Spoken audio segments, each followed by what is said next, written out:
గడిచిన అనేక సంవత్సరాల నుండి, అనేక దినాల నుండి, అనేక నెలల నుండి మీ జీవితము జీరో అయిపోతూ వస్తూ ఉంది. అన్ని విషయాల్లో కూడా నెగెటివ్, నెగెటివ్, నెగెటివ్. ఏదైనా కానీ మీరు కోల్పోతున్నారు, నష్టపోతున్నారు, దూరం చేసుకుంటున్నారు. కానీ ఎందులో కూడా మీకు సక్సెస్ అనేది లేనే లేదు. ఈ వాక్యం ద్వారా దేవుడు నీతోనే మాట్లాడుతున్నాడు. నా ప్రియమైన సహోదరి సహోదరుడా, తప్పకుండా ఈ యొక్క వాక్యాన్ని విను. దేవుడు నిన్ను దీవించి ఆశీర్వదించబోతూ ఉన్నాడు. అయితే ఈ నష్టాల్లో, కష్టాల్లో, శ్రమల్లో కోల్పోతూ వస్తున్న దాన్ని దేవుడు తిరిగి ఎలా ఇస్తాడు? దేవుడు ఎలాగ నీ జీవితాన్ని మరలా నిలబెడతాడు? ఎలాగ దేవుడు మరలా నిన్ను ఉన్నతమైన స్థితికి తీసుకొని వెళ్తాడు? ఈ రోజున కఠినమైన శ్రమలను అనుభవిస్తున్నావు, శోధనలు అనుభవిస్తున్నావు. వీటన్నిటిలో నుండి నువ్వు ఎలా బయటికి రావాలి అనేది ఈ రోజున దేవుని యొక్క వాక్యంలో నుండి నేను మీకు పూర్తిగా వివరిస్తాను. దానికంటే ముందుగా వీడియోని లైక్ చేయండి, అనేకులకు కూడా షేర్ చేయండి, హై పాయింట్స్ ఇవ్వండి, అలాగనే కామెంట్ చేయండి. యేసయ్యా నా బలము, యేసయ్యా నా బలము అని కామెంట్ చేయండి. సో మీకు తెలిసిన వాళ్ళందరికీ కూడా ఈ యొక్క వీడియోని షేర్ చేయండి. లాస్ట్లో శక్తివంతమైన ప్రార్థన మీ కొరకు చేస్తాను. తప్పకుండా ఈ వీడియో ద్వారా దేవుడు నీతో మాట్లాడతాడు. తప్పకుండా ఇందులో ఉన్న వాక్యాలు నిన్ను బలపరుస్తాయి. ఇందులో ఉన్న ప్రవచనాత్మకమైన సందేశము తప్పకుండా నీ జీవితంలో ఖచ్చితముగా నెరవేరుతుంది. నీ తలను పైకెత్తి నీ ఉద్యోగం నీకు మరలా ఇప్పించును. ఆమెన్. దేవుడు నువ్వు పోగొట్టుకున్న ఉద్యోగాన్ని మరలా నీకు ఇప్పిస్తాడు. కాబట్టి దిగులు పడకు. ప్రభు మీకు ఖచ్చితంగా సహాయం చేసి ఆయన సన్నిధి, ఆయన ప్రసన్నత మీ పైన ఉంచుతాడు. సో ఆదికాండం 40:13 నీ తలను పైకెత్తి నీ ఉద్యోగాన్ని దేవుడు మరలా నీకు ఇప్పిస్తానని వాగ్దానం చేస్తున్నాడు. అంటే నువ్వు పోగొట్టుకున్నావు, నీ జీవితంలో నువ్వు ఏదైతే పోగొట్టుకున్నావో దాన్ని దేవుడు తప్పకుండా నీకు ఇస్తాడు. అది ఎలాగో దేవుడు నీ పట్ల అద్భుత కార్యం చేస్తాడు అనేది వాక్యం ద్వారా నేను మీకు ఈ రోజున క్లియర్గా వినిపిస్తాను. చాలా డీప్ అండ్ డెప్త్ సబ్జెక్టు. నీతోనే దేవుడు మాట్లాడతాడు. సో నీతోనే దేవుడు మాట్లాడుతున్నాడు. కాబట్టి ఎటువంటి సందేహాలు పెట్టుకోకుండా పూర్తిగా దేవుని యొక్క వాక్యాన్ని మీరు వినండి. హబక్కుకు రాసిన గ్రంథము, ఈ లేఖనం కూడా నోట్ చేసుకోండి. 3:17 ఇలాగన రాయబడి ఉన్నది. మొదటి నుంచి నేను చదువుతాను, చూడండి. అంజూరుపు చెట్లు పూయకుండినను, ద్రాక్ష చెట్లు ఫలింపకపోయినను, ఒలీవ చెట్లు కాపు లేకయుండినను, చేనిలోని పైరు పంటకు రాకపోయినను, గొర్రెలు దొడ్డిలో లేకపోయినను, సాలలో పశువులు లేకపోయినను, నేను యెహోవా యందు ఆనందించెదను, నా రక్షణకర్త అయిన నా దేవుని యందు నేను సంతోషించెదను. ప్రభువగు యెహోవాయే నాకు బలము, ఆయన నా కాళ్ళను లేడి కాళ్ళ వలె చేయును, ఉన్నత స్థలముల మీద ఆయన నన్ను నడవ చేయును. ఈ యొక్క వాక్యంలో ఉన్న అర్థం ఏమిటి అనేది నేను మీకు పూర్తిగా వివరిస్తాను. ఇక్కడ మనం చూసుకున్నట్లయితే, ఒకటి, తన జీవితంలో అంజూరుపు అంటే పుయ్యడం లేదు, ఫలించడం లేదు, కాపు లేదు, రాట్లేదు, లేదు అయినా కానీ దేవుడు ఈ దేవుని యందు ఆనందిస్తాను, దేవుని యందు సంతోషిస్తానని ఇక్కడ ఉన్న హబక్కుకు అనే ప్రవక్త దేవుడి మీద ఉన్న విశ్వాసంని గురించి చెబుతూ ఉన్నాడు. చాలా రిలేటెడ్గా ఉంటుంది మన లైఫ్కి. మీరు అంజూరపు చెట్లు వేశారు, ద్రాక్ష చెట్లు వేశారు, ఒలివ చెట్లు వేశారు, అలాగే చేన్లో పైరేశారు, అలాగే మీ దగ్గర గొర్రెల దొడ్డు ఉంది, అలాగే పశువుల శాల ఉంది. ఇవన్నీ కూడా మీ దగ్గర ఉన్నాయి.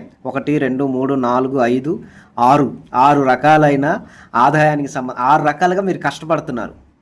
సో అంజూరపు చెట్లు వేశారు, ద్రాక్ష చెట్లు వేశారు, ఒలివ చెట్లు వేశారు, అలాగే పంట వేశారు, అలాగే దొడ్డి అనేది కట్టుకున్నారు, అందులో గొర్రెలు ఉన్నాయి, సాల కూడా పెట్టుకున్నారు, అందులో పశువులు ఉన్నాయి. అయితే సో గడిచిన సంవత్సరం అంతా కూడా అంజూరపు చెట్లు బాగానే పూసాయి, ద్రాక్ష చెట్లు ఫలించాయి, ఒలివ చెట్లు కాపు కాసాయి, చేనులో పైరు పంట చేతికి వచ్చింది, గొర్రెలు కూడా దొడ్లో బాగానే ఉన్నాయి, సాలలో పశువులు కూడా ఉన్నాయి. ఆనందంగా ఉన్నాం, సంతోషంగా ఉన్నాం, అందుని బట్టి దేవునికి స్తోత్రం చెప్పాం. కానీ ఇప్పుడు చూసుకుంటే అంజూరపు చెట్లు పూయడం లేదు, దాని నుండి ఆదాయం రాట్లా. ద్రాక్ష చెట్లు ఫలించట్లా, ద్రాక్ష చెట్లు అన్నీ ఎండిపోయాయి. ఒలివ చెట్లు ఉన్నాయి, ఒలివ చెట్లు కూడా కాపు లేదు, అవి కూడా ఫలించడం లేదు. చేనులోని పైరు పంట ఎన్నో ఎకరాలు వేసావు, 10-5 ఎకరాలు వేసావు, కానీ ఎంత వేసి 6 నెలలు 8 నెలలు కష్టపడిన పంటంతా నష్టం వచ్చి, పురుగులు పట్టి పంటంతా తీవ్రమైన నష్టం వచ్చింది. ఒక్క పైసా కూడా లాభం రాలేదు. అలాగే దొడ్డిలో గొర్రెలు ఉన్నాయంటే మంద ఒకేసారి చచ్చిపోయి తెగులు వచ్చి అన్ని నాశనం అయిపోయినాయి. శాలలో పశువులన్నా ఉన్నాయి, పాలు పిండుకుందామని పశువుల దగ్గరికి వెళ్తే ఆ గొర్రెలు ఆ యొక్క ఆవులు, దూడలు, బర్రెలు ఇవన్నీ కూడా వాటికి రోగాలు వచ్చి అవి కూడా చనిపోయాయి. ఇన్ని రకాల నష్టాలు జరిగిన తర్వాత ఇప్పుడు నువ్వు దేవుని యందు ఆనందిస్తావా, సంతోషిస్తావా? దేవుణ్ణి ప్రశ్నిస్తావా? దేవుణ్ణి దూషిస్తావా? దేవుణ్ణి శపిస్తావా? దేవుడి మీద కోపం పెంచుకుంటావా? దేవుడి మీద అలుగుతావా? దేవుడితో వాదన పెట్టుకుంటావా? ఈ రోజున జరిగేది అదే. ఒకవేళ మీరు అంజూరపు చెట్లు, ద్రాక్ష చెట్లు, ఒలివ చెట్లు ఇవేం మీకు లేకపోయినా నేను చెప్పేది ఏంటి అంటే, ఎంతో కాలంలో చేస్తున్న ఉద్యోగం పోయింది, గర్భం ధరించింది నీ భార్య, కానీ మధ్యలోనే గర్భస్రావం ద్వారా బిడ్డ పోయాడు. మీ కుటుంబంలో ఎంతో విలువైన మీ ఆత్మీయులు, ఆప్తులు చనిపోయారు, వాళ్ళు దూరం అయిపోయారు, రావాల్సిన డబ్బులు రావట్లేదు, ఉన్న డబ్బులను పోగొట్టుకున్నావు. సో కుటుంబం విషయంలో చూసుకుంటే భార్య గొడవ పెట్టుకొని దూరం అయిపోయింది, భర్త గొడవ పెట్టుకొని దూరం అయిపోయారు, బంధువులందరూ నీ మీద కక్ష కట్టి నీతో వాదనకు దిగారు. అలాగే అప్పులు పాలైపోయి అప్పుల వాళ్ళు కూడా నీ మీద చెలరేగి దండెత్తి నేను నానా రకాలైన మాటలంటూ నేను హింసిస్తూ వేధిస్తూ వస్తున్నారు. ఎక్కడ చూసుకున్నా తినడానికి ఆహారం ఏమైనా ఉందా? లేదు. రావాల్సింది ఏదైనా ఉందా అంటే అది రావట్లేదు. పోనీ చేసిన పని ఫలిస్తుందా? బిజినెస్ స్టార్ట్ చేసి అందులో ఏమైనా సక్సెస్ ఉందంటే అందులో సక్సెస్ లేదు. లేకపోతే వేరే వాళ్ళకి డబ్బులు ఇచ్చో వాళ్ళన్నా తిరిగిస్తారంటే వాళ్ళు ఇవ్వడం లేదు. పోనీ ఉన్న స్థలాన్ని అమ్మేద్దాము, ఉన్న పొలాన్ని అమ్మేద్దాము, ఉన్న వస్తువుని అమ్మేద్దాము అంటే అది అవ్వట్లేదు. ఎటు చూసుకున్నా నీ జీవితంలో ఏది జరగట్లా.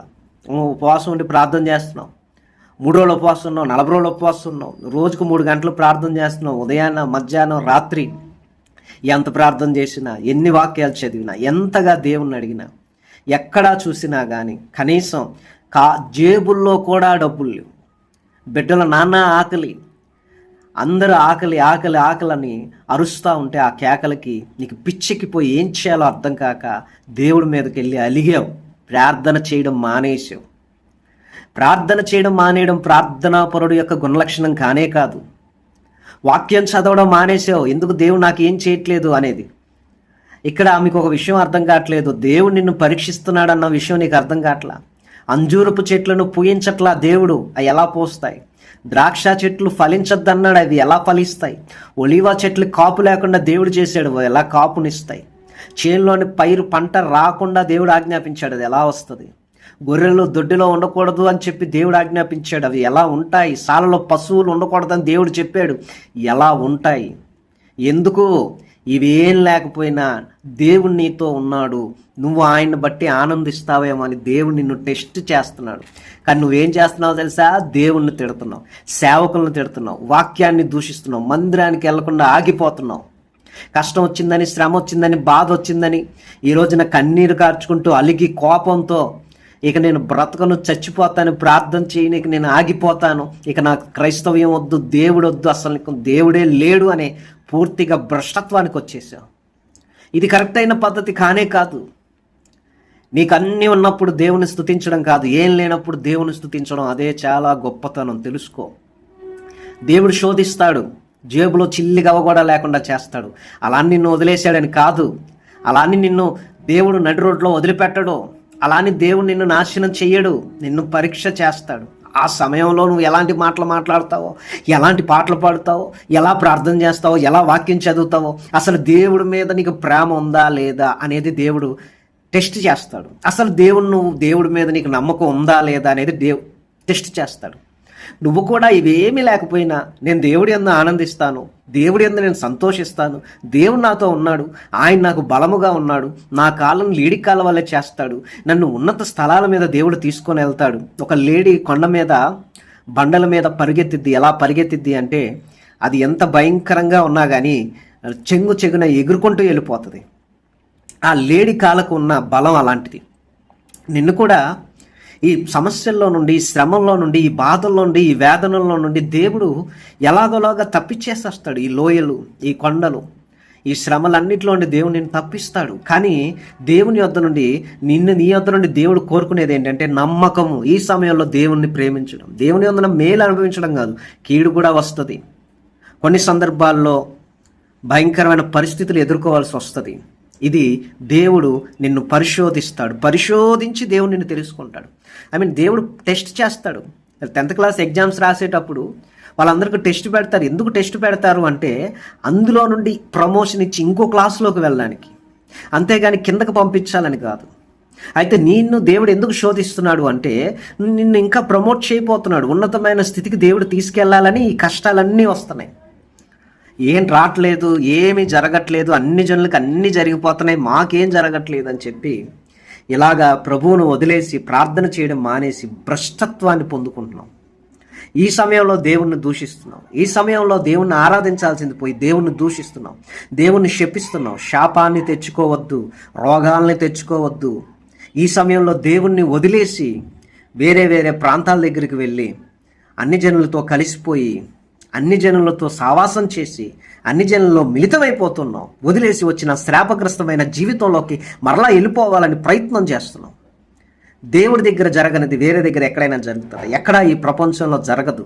పూయించాలన్నా, ఫలింపు చేయాలన్నా, కాపు కాసేలాగా చేయాలన్నా, చేతి నిండా పంటనియాలన్నా, దేన్నైనా సమృద్ధిగా చేయాలన్నా, దేన్నైనా అభివృద్ధి చేయాలన్నా, దేన్నైనా ఆశీర్వదించాలన్నా అది పరలోకమందున్న నజరేయుడైన యేసు క్రీస్తు ప్రభువారు తప్ప ఎవ్వరికీ కానే కాదు. 5 రొట్టెలు 2 చేపలు 5,000 మందికి మించి పంచిపెట్టిన ఆ జీవం కలిగిన దేవునికి అసాధ్యమైనది ఏదీ లేదు. ఏమీ లేకుండా ఉన్నప్పుడే అన్నిటినీ కలుగు చేయడం అనేది ఆయన స్పెషాలిటీ. ఏదీ ఉండదు. అరణ్యంలో ఇశ్రాయేలు ప్రజలకు ఆహారం లేదు, నీళ్లు లేవు, కానీ అప్పటికప్పుడు ఇస్తాడు దేవుడు. భయపడద్దు, దిగులు పడద్దు, ధైర్యంగా ఉండు, సంతోషించు, ఆనందించు, బలంగా ఉండు. నీ బలము దేవుడు, ఆయన నీకు సహాయం చేస్తాడు.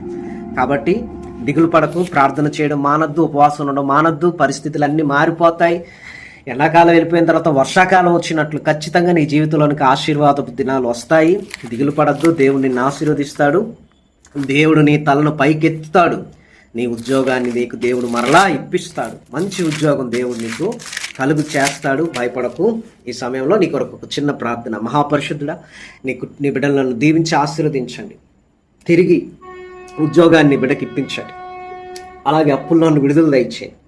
అన్నీ లేవు, కోల్పోయిన దాన్ని తిరిగి పొందుకొని విశ్వాసంలో బలంగా ఉండి ముందుకు వెళ్ళడానికి సహాయం చేయమని ప్రార్థన చేస్తూ మా ప్రియుడును ప్రియరక్షకుడైన యేసుక్రీస్తు నామం పేరట అడుగుతున్నాం తండ్రి, ఆమేన్. 9908097164 9908937164 ఈ నెంబర్కి మీకేమన్నా ప్రార్థన అవసరతలు ఉంటే ఫోన్ చేయండి.